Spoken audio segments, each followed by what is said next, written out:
The Prime Minister arrived in New Delhi on Thursday late night after taking part in the BRICS summit in Durban.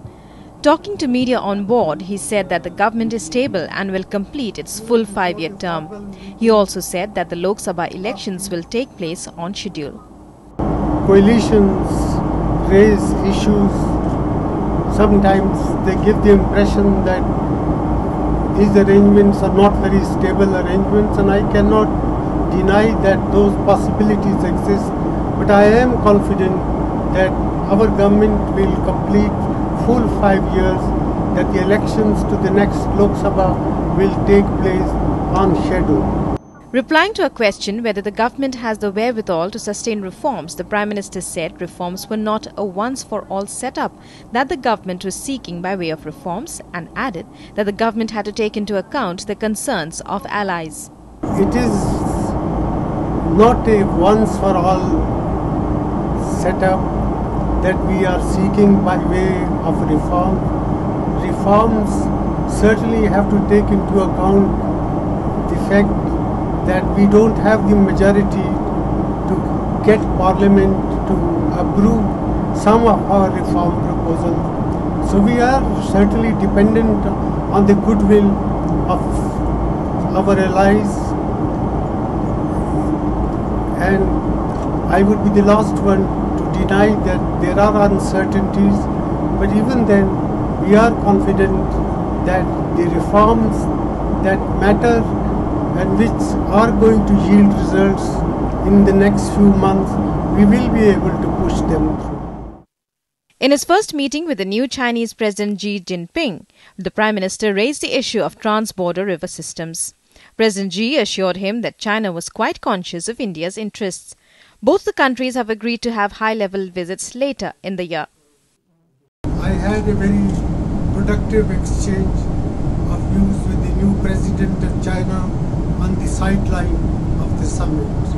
We reviewed the whole gamut of our bilateral relationship and also discussed the opportunities that exist in exchanging views and coordinating our position in various regional and international fora. I also took the opportunity to raise the issue of trans-border river systems, and I requested the Chinese government to provide a giant mechanism to enable us to assess the type of construction activity that is going on in the Tibet Autonomous Region. Hailing the BRICS summit's decision to launch a development bank and a contingency reserve arrangement, Prime Minister Manmohan Singh said India's initiatives in these projects made significant progress.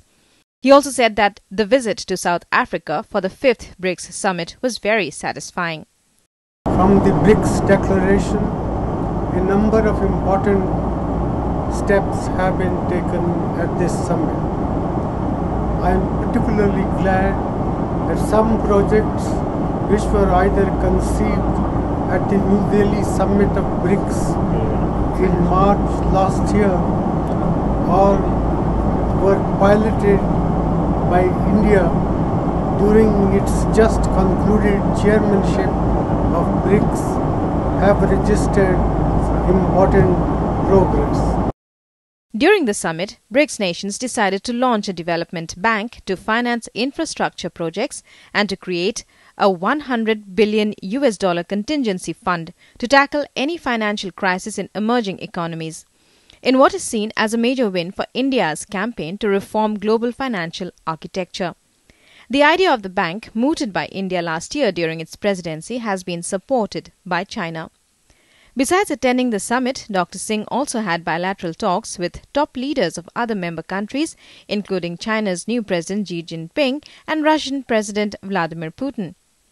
Prakash Pant's report, DD News.